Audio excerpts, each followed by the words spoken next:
Hello, Facebook. Hello. It is I'm a couple minutes early. We're starting at 3 o'clock talking to high school sophomores a day to help them go to college and graduate debt free.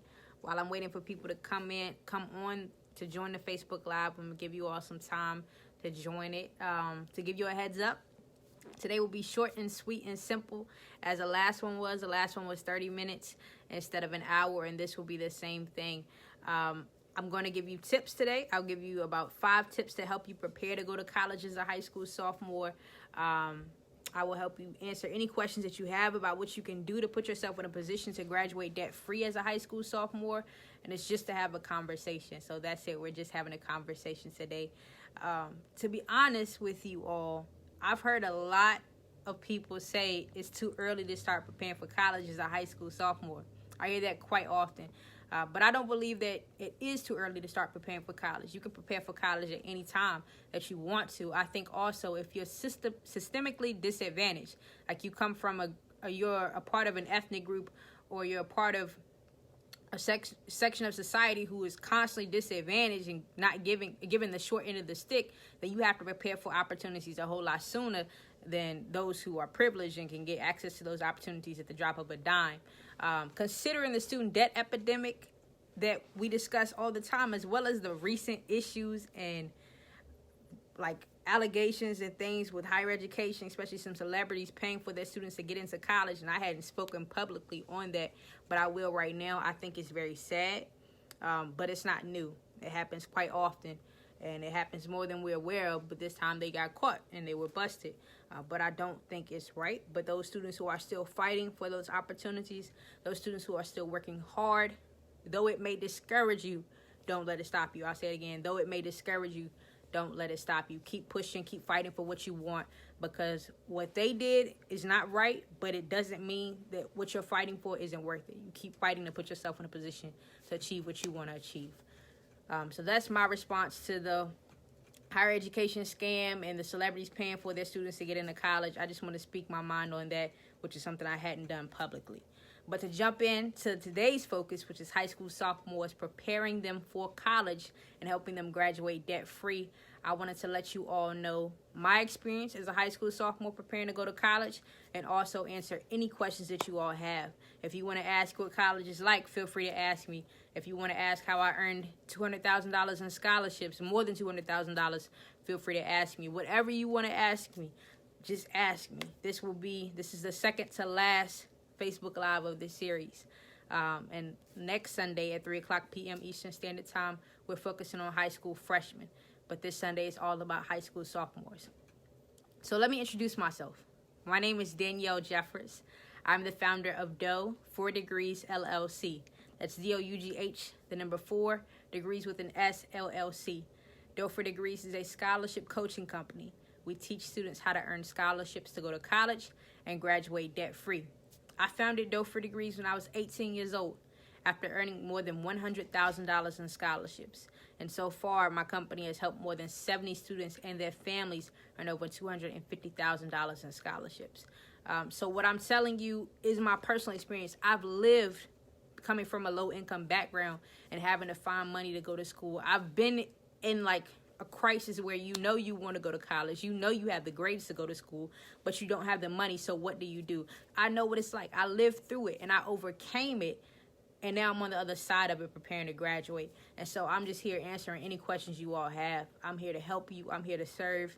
Whatever you need, just let me know. And just drop a comment. And if any time that you can't hear me during this Facebook Live, please let me know. I'm talking through my AirPods, so if there's a connection issue or something, please let me know. But again, today's focus is high school sophomores. We're helping you by preparing you to go to college and graduate debt-free. Once again, I will say it's never too early to start preparing for college, especially if you're systemically disadvantaged. Like if you're a minority or you come from an ethnic group that continues to get the short end of the stick, it is never too early to start preparing for college. So high school sophomores, I think you are in a unique position because you're your second year in the high school. So you know the ropes now. You went through freshman year. You overcame that fresh meat syndrome or whatever.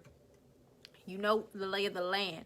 You're preparing for your junior year, which is coming up, that year where you really make sure your grades are good before moving into your senior year, where you're wrapping up all the loose ends, preparing to transition to whether it's higher education or a full-time job or traveling the world. I don't know, whatever it is you want to do, you're preparing for that. But as a high school sophomore, I will tell you, I was in a position where I had a torn ACL as a high school sophomore.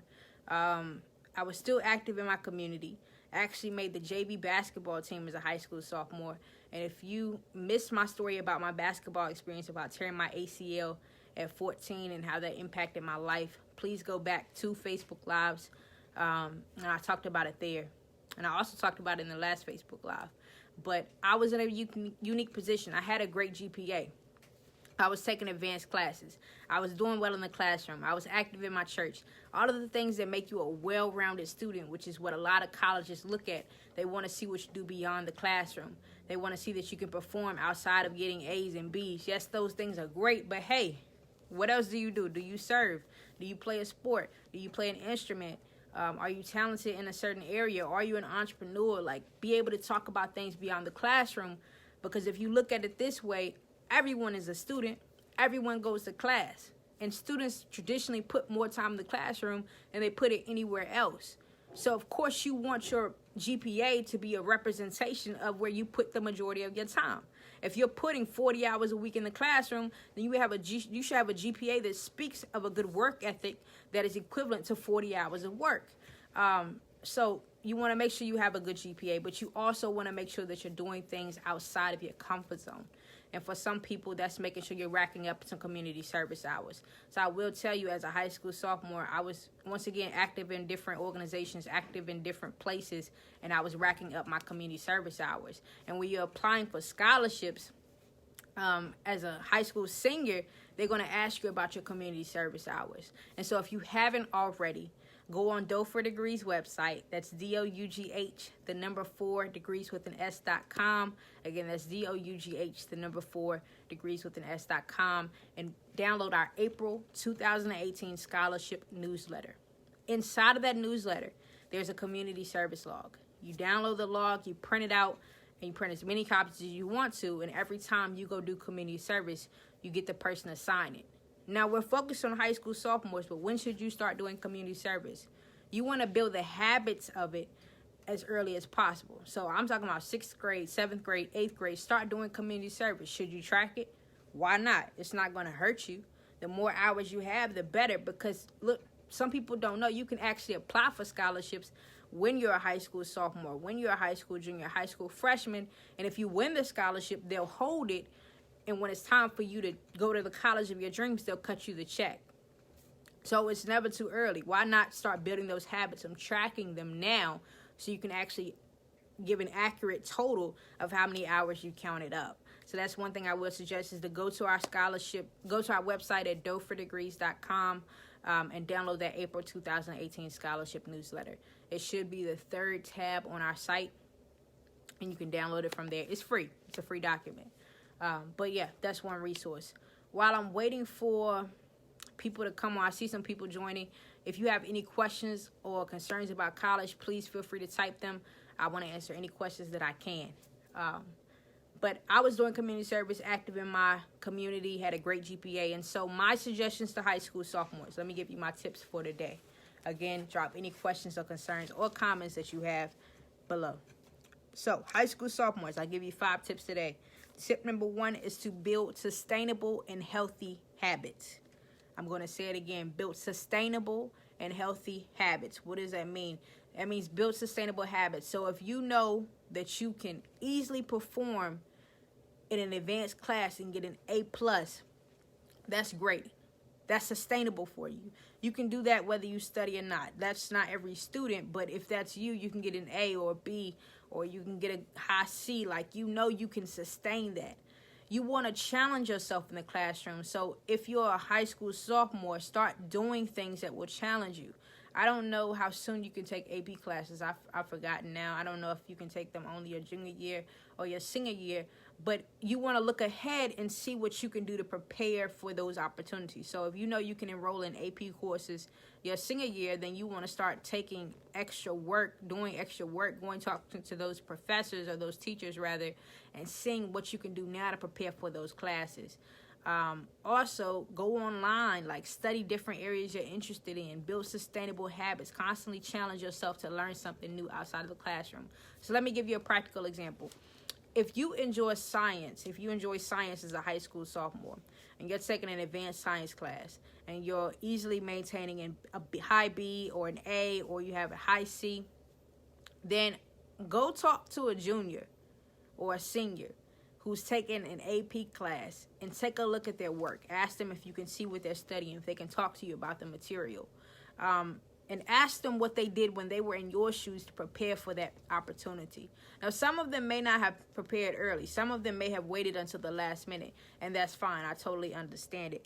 But for those who are like, hey, I studied a little bit more, I put in more work, then that's what you need to be doing. Maybe you need to go online, because I'm sure they have it, like AP practice tests for high school students or something like that, and just see what you can do.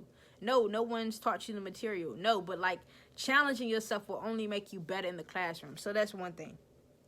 Build sustainable and healthy habits. Now let's talk about academic success for a minute. As a high school sophomore, it is your job to maintain a good quality GPA. I encourage students to maintain a 3.5 GPA or higher. Now, is that possible for every student? Yes, I believe it's possible. You just have to put in the work.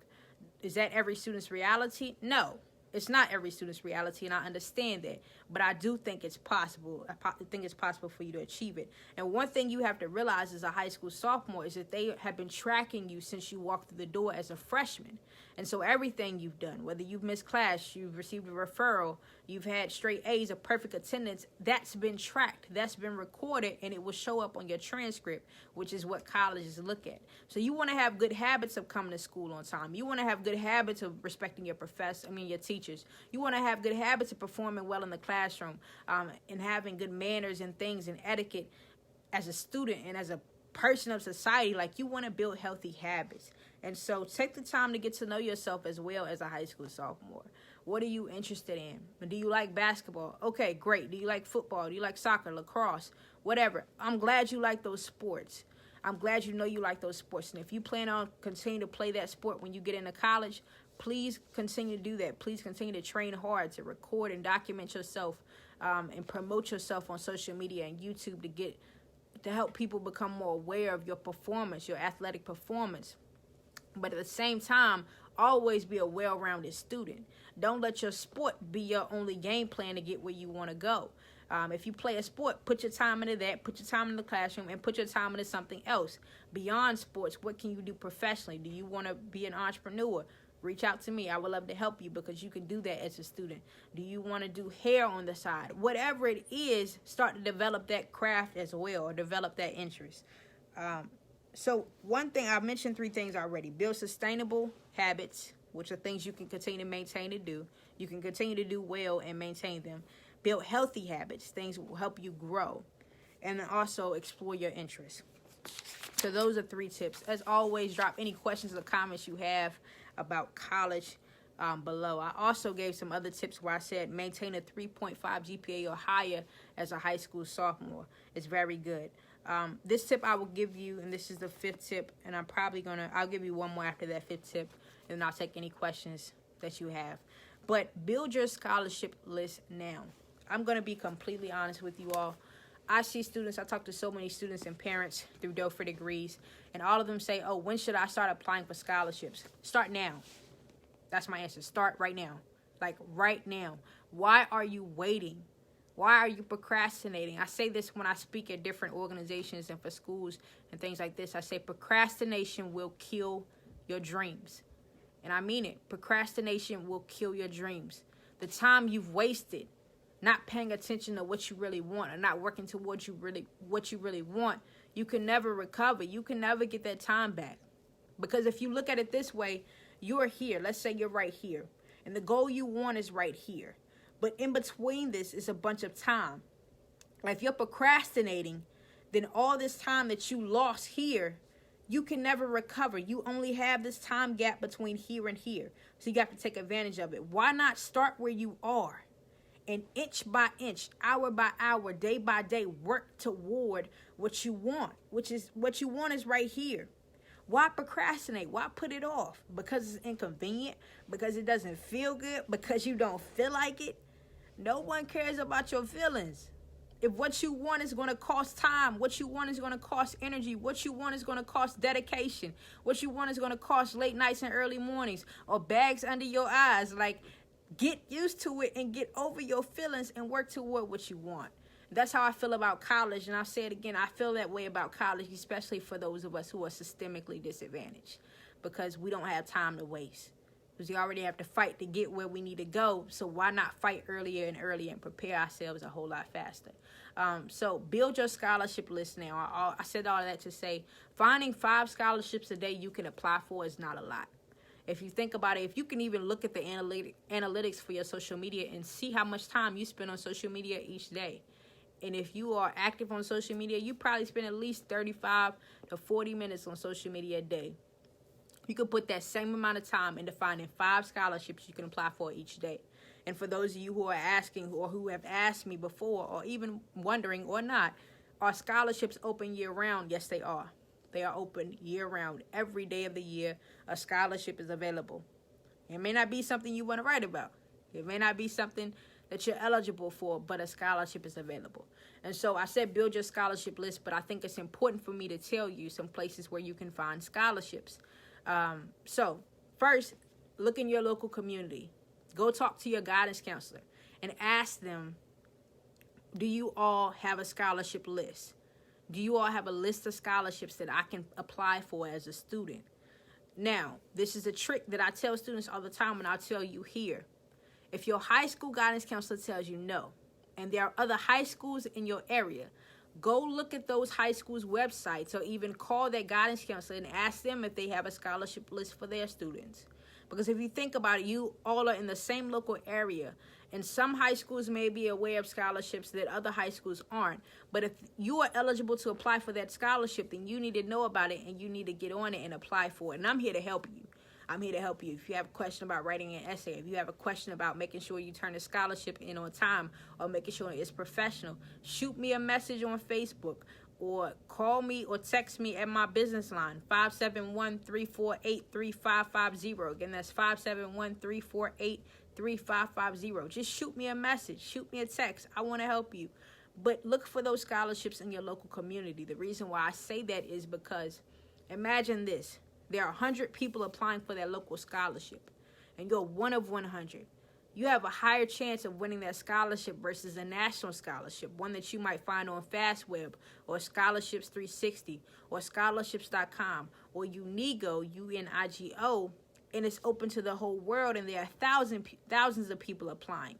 If you're 1 in 100, you have a whole lot of a higher chance of winning that scholarship than being 1 in 10,000. So those local scholarships are really where you maximize the opportunity, where you take advantage of it all. And the tip I said I would give you after that one is to go on college tours or join an organization that supports students' advancement in higher education. For me, that organization was the Boys and Girls Clubs of the Danville area. Shout out to BGCDA. I joined the Boys and Girls Club the summer before my 6th grade year of school, the summer before my 6th grade year, and I was active until I graduated from high school. And now I'm an alumni of the Boys and Girls Clubs of the Danville area. But the Boys and Girls Clubs has values and missions that support students going to college. And so we went on college tours. It felt like every week or every other week when I was at the club. We went to UNCG, we went to Howard, we went to Hampton, we went to all these different colleges when I was in middle school. And I knew college was my next step because I had seen it. I was exposed to it. I saw what the campus looked like. I saw what the students were doing. Did I understand everything? No, but I was exposed to it. And I was able to choose a college that was best for me based on those years of exposure. And so going on college tours as a sophomore is not bad. Do it early. Do it sooner rather than later. because a whole lot of students and families try to fit that college decision time into their senior year when you could have expanded over your whole high school career and even earlier. So go on college tours now. I will tell you some organizations you can check out. Check out your local churches. Check out the Boys and Girls Clubs. Check out Big Brothers, Big Sisters. Any mentoring organization, any education-focused organization or institution. Call them and ask them, are they taking students on college tours? There are HBCU tours. There are PWI tours, predominantly white institutions. There are tours for minorities and those who are underserved and underrepresented in higher education. There are so many opportunities for you to learn about college and get exposed to it. So I don't see any questions or comments. I don't see any feedback. But if you all have anything, please let me know that you want me to answer. I'll wait a couple of minutes for those to come through. But I did want to give those tips today, give that information. Again, I shared that. Let me go back to my notes to just restate what I said for anyone who's joining late. To build sustainable and healthy habits, to maintain a 3.5 GPA, to do well in the classroom, to become a well-rounded student, to also build your scholarship list now and expose yourself to different colleges and opportunities. Take advantage of those and use them. Remember, it's never too late to get started. And you don't want to put yourself in a position where you're fighting to get what you need at the last minute. So why not start now? And we're talking about high school sophomores today. And next Sunday, we're talking about high school freshmen. So, I mean, we're going back to ninth grade year and what you can do to prepare for college now. And it's not just about preparing for college, but it's preparing to graduate debt-free, without any debt, without any loans, so you can live a life of financial freedom at such a young age. And I'm in that position now. I'm preparing to live the life I want to live. I've lived it while I was in college. I did everything I wanted to do while I was a student at Virginia Tech, and I did it on scholarships. I never took out a loan. So, hey, that's my story. Those are my tips for you. If you have any questions, any comments or concerns, please let me know. I'm here to help you. As always, feel free to shoot me a message on Facebook. I look forward to seeing you next Sunday at 3 o'clock p.m. Eastern Standard Time. Have a great day.